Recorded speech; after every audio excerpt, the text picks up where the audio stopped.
The moment I pulled into my parents' driveway, I knew something was wrong. Every window was glowing. I could hear music that old Frank Sinatra record my dad always played at parties drifting through the walls. There were cars lining both sides of the street. My aunt's minivan. My cousin Derek's truck. Even my dad's old college friend's Subaru that I recognized from every Thanksgiving for the past 15 years. My daughter Emma tugged at my sleeve from the back seat. She was 8 years old, wearing the yellow dress she'd picked out herself 3 days ago, specifically for Grandpa's birthday dinner. She had insisted on the yellow dress. She said yellow was Grandpa's favorite color because it matched his sunflowers. "Is the party already started, Mom?" she asked. "Looks like it, baby," I said. I hadn't been worried about being a little late. My younger sister Christine had texted me that dinner was at 6. It was 5:52. I was 8 minutes early. I unbuckled Emma from her booster seat, grabbed the gift bag from the trunk, a leather-bound journal, and a bottle of my dad's favorite bourbon, the one he mentioned once in passing 2 years ago, and I'd remembered ever since, and we walked up the front path together. I knocked. For a second, nothing. Then, footsteps. Then the door opened just wide enough for Christine to slip her face through the gap. She looked at me, then down at Emma, then back at me. "What are you doing here?" she said. I actually laughed. I thought she was joking. "It's Dad's birthday," I said. "You literally texted me the address." "I texted you the wrong time," Christine said. Her voice was completely flat. "Dinner already happened. We ate at 4. I stared at her. "You said 6. I said 4. You misread it." Behind her, I could hear my dad laughing at something. I could hear my uncle's loud voice booming over everyone else's. I could smell pot roast and garlic bread. My dad's birthday pot roast, the one my mom had been making since before I was born. "Christine," I said slowly, "can we just come in? I drove 40 minutes. Emma's been looking forward to this all week." My sister looked down at Emma one more time. Emma, who was holding the gift bag with both hands, smiling up at her aunt with that open, trusting smile that 8-year-olds still have because nobody has broken it yet. "It's kind of a full house," Christine said. "And honestly, you should have confirmed. I can't just seat people who don't RSVP properly." "I'm your sister," I said. "I know who you are, Rachel." She said my name like it was something she was tired of carrying. "I'm just saying, it's not a great time. Dad's exhausted and we don't want to overwhelm him." Then she closed the door. Not slammed, just quietly, firmly, click closed. I stood there on the porch for a moment. The music kept playing inside. Someone laughed again. I could hear my dad saying something about the '94 World Series, the way he always did when he got a drink in him. Emma looked up at me. "Did Aunt Christine say we can't come in?" "It's okay, sweetheart," I said, "because what else do you say? Does Grandpa know we're here?" And that was the question I couldn't answer, because I didn't know. I genuinely didn't know if my dad had any idea his oldest daughter and granddaughter were standing on his front porch while everyone else was inside eating pot roast and laughing at his World Series stories. "Let's get in the car," I said. I buckled Emma in. I put the gift bag in the passenger seat. I backed out of the driveway without letting myself cry because Emma was watching me, and I was not going to be the reason her face changed. I drove 2 blocks. I pulled into a gas station parking lot. I put the car in park. And then I sat there, staring at a lottery advertisement on the gas station window, trying to figure out what had just happened to me. My phone buzzed. I assumed it was Christine, maybe a half-hearted follow-up, some excuse about the head count or the chairs, but the name on the screen was Dad. I picked up. "Rachel." His voice was different, lower. "Where are you?" "I'm around the corner," I said, keeping my voice even. "We stopped by, but Christine said it wasn't a good time, so you come back here right now." He wasn't asking. My dad had a voice he almost never used, a voice from when I was a teenager and had pushed something too far. That was the voice. "Rachel." Turn the car around. "Dad, it's okay. We can celebrate with you another—" "Emma's with you?" "Yes." A pause, long enough that I could hear the party noise in the background on his end. Then he said, very quietly, "Come back. Right now, please." I have driven that 2-block stretch of road 100 times since then in my memory, wondering what I would have done if I hadn't answered. If I'd let it go to voicemail. If I'd just driven home, put Emma to bed, told myself it was fine. But I answered, and I turned around. When I pulled back into the driveway, the front door was already open. My dad was standing in it. My dad is 67 years old. He had a hip replacement 2 years ago, and he walks with a slight lean now, and his hair has been white since I was in college. But standing in that doorway with the party light behind him, he looked exactly like the man who used to lift me onto his shoulders at parades when I was 4 years old. He came down the front steps slowly, carefully, the way he has to now, and he walked to my car door, and he opened it himself. "Hey, Grandpa," Emma said, already unclipping her seatbelt. There she is. He helped her out of the car, and she threw her arms around his neck the way kids do when they mean it completely, and he held on for a second longer than usual. Then he looked at me over her shoulder. "Come inside," he said. We followed him in. The living room went a little quiet when we walked through the door. Not a dramatic silence, just that brief social pause when something unexpected enters a room. My aunt smiled at me. My cousin Derek waved. My mom came out of the kitchen wiping her hands on a dish towel, and the look on her face when she saw us was complicated, relieved, and guilty at the same time, which told me she had known we weren't there and hadn't done anything about it. Christine was standing by the fireplace. When our eyes met, she looked away first. My dad settled Emma into a chair at the table and went to get her a plate of food, because that's who my dad is. He didn't make a speech. He didn't call anyone out in front of the guests. He just made sure his granddaughter had pot roast. I helped myself to a glass of water in the kitchen and tried to look like everything was normal. Later, after the cake, after the candles, after Emma had fallen asleep on the couch under my grandmother's old quilt that my mom keeps folded on the armrest, my dad found me in the backyard. He handed me a cup of coffee, and we stood on the back porch the way we used to when I was in high school and needed to talk about something, just the two of us, while the rest of the house stayed inside. "Tell me what happened at the door," he said. So I told him, all of it. Christine's face in the gap, the wrong time, the full house excuse, the door clicking shut, Emma asking if Grandpa knew we were there. When I finished, my dad was quiet for a long time. He turned the coffee mug in his hands, which is what he does when he's thinking something through. "She texted you 6, he said. It wasn't a question. I have the text. I can show you. I believe you." He nodded once. "She told me you'd confirmed you weren't coming." I set my coffee down on the porch railing. "She told you what?" 3 days ago. Said you called her and said you couldn't make it. Work thing." He looked at me.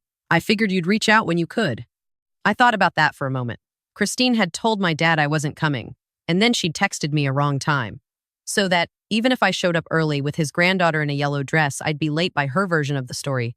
Turned away at the door, and my dad would have spent his 67th birthday thinking his oldest daughter just hadn't bothered. "This isn't the first time," my dad said, not asking, knowing. It wasn't. I thought about Thanksgiving 2 years ago, when Christine had forgotten to tell me the location had changed to her house instead of my parents'. I'd driven to an empty house and called my mom 3 times before someone picked up. I thought about my cousin's wedding shower that I'd missed because Christine had told me it was a different weekend. I thought about small things, the kind of things you talk yourself out of because you don't want to be the person who accuses their sister of being calculated. You want to believe it's just disorganization, carelessness. "Dad," I started. "I know," he said. "I've been watching it for a while. I just didn't want to." He stopped. Started again. "You're my oldest. You've never asked me for anything. You worked your way through school. You handled your own mess when your marriage fell apart. You never called me crying asking me to fix things." He paused. "Christine calls me every other week needing something." I didn't say anything. There wasn't anything to say to that. "Your grandfather left me this house," my dad said. "Did I ever tell you what he said when he did?" I shook my head. He said, "Leave it to whoever'll water the garden." My dad smiled, small and tired. His whole philosophy of people. Whoever shows up and does the quiet thing without being asked. He finished his coffee. He looked out at the backyard, at the garden beds he'd been building up for 20 years, the ones with the sunflowers he planted because Emma had once said she liked them. "I've been talking to my attorney," he said.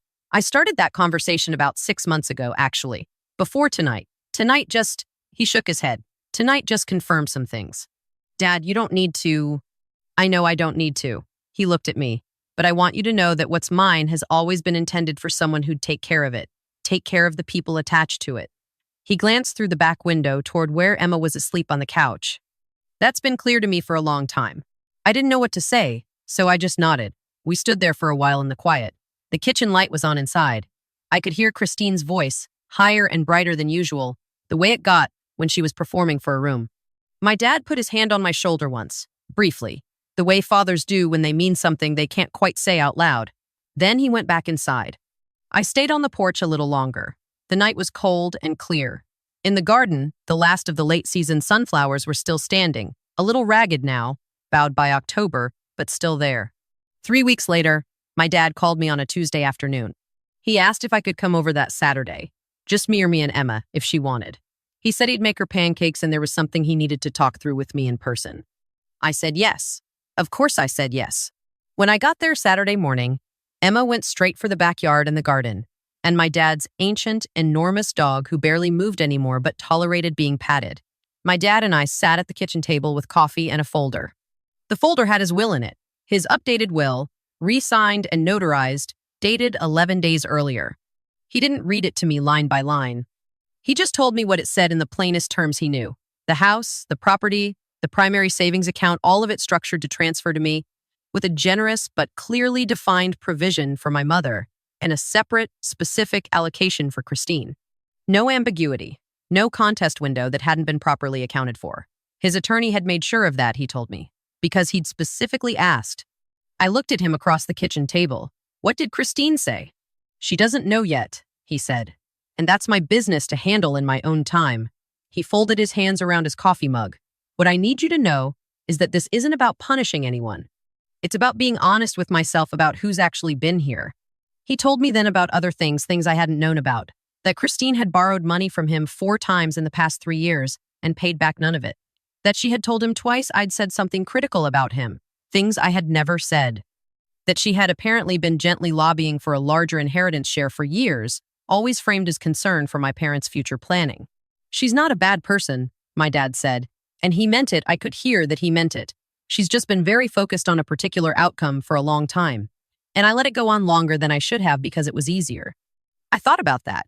I thought about the Thanksgiving and the wedding shower and the birthday dinner and the quiet text message that put me at the wrong time at my own father's door. I'm not angry, I told him, and that was mostly true. I know, he said, that's the whole point. Emma came back in from the garden with dirt on her knees and a sunflower she'd cut with permission. She was very specific that Grandpa said she could, and she put it in a glass of water on the windowsill without being asked. My dad watched her do it and said nothing. He didn't have to. That afternoon, while Emma napped on the couch and my dad dozed in his chair, I sat at the kitchen table for a long time. I thought about the yellow dress. I thought about the door clicking shut. I thought about my daughter's voice in the parking lot, asking if Grandpa knew we were there. I thought about how many things I had let myself explain away over the years because it was less painful than seeing them clearly. The small exclusions that I told myself were accidents. The miscommunications I gave the benefit of the doubt to long after they deserved it. I thought about my dad's voice on the phone, that voice he almost never used, saying, "Turn around, come back, right now." Some people spend their whole lives never being called back. I had a father who noticed I was gone and came looking. I understood that night, sitting in that warm kitchen while the sunflower stood in its water glass on the sill, that this was not something to take lightly. My dad addressed the Christine conversation about a month later. I wasn't there for it. He did it on his own terms, privately, the way he handled most things. Christine called me the same evening. It was not a warm phone call. There were some accusations, some language I'm not going to repeat. She said I had manipulated our father. She said I had turned him against her. She said things that, if she had been watching herself say them, might have told her everything she needed to know about why we had ended up here. I listened. I didn't argue. When she'd said what she needed to say, I told her I was sorry she was hurting and that I hoped eventually we could find a way through this. Then I said goodbye. She didn't call back that night. What my dad told me later, when I asked him gently how it had gone, was that Christine's primary question had been about whether the will could be challenged, not how he was feeling, not what she might have done to make things right. The will? His attorney, apparently, had already anticipated that question and had structured things accordingly. My dad said this with a kind of tired satisfaction, the way people sound when they finally closed a door they should have closed years ago. The house, by the way, has a garden that I have every intention of maintaining. Emma has already claimed the sunflower bed as her jurisdiction, which my dad finds extremely acceptable. We come over most Saturdays now, not for any reason in particular, just because that's what showing up actually looks like when nobody's keeping score. My dad is teaching Emma to play chess. She is terrible at it and completely undeterred, which he says reminds him of me at that age, which I'm choosing to take as a compliment. Last Saturday, while Emma was busy losing a bishop and not caring at all, my dad looked up from the board and said, out of nowhere, "You know what your grandfather used to say?" "The garden thing," I said. He smiled. "The garden thing." He moved a pawn. He also used to say that the people who show up when there's nothing in it for them, those are the ones you build the walls to keep. I thought about that for the rest of the drive home. I thought about the yellow dress. and the gift bag I'd carried up that path, and the door that had closed in my face while my daughter stood there still smiling because nobody had broken that yet. And I thought, some doors close so that the right ones can open. You don't always get to choose the timing, but you do get to choose whether you turn the car around when someone calls you back. I'm glad I answered. I'm glad I turned around. That's the part that stays with me. Not the inheritance, not the phone call with my sister, not even the conversation on the back porch. Just those 2 blocks between the gas station and my father's front door. The decision to go back. You don't always know, in the moment, which small choice is the one that changes everything. You just make it and you keep going. And sometimes, when you walk back through the door, the person waiting for you has already made sure it would stay open.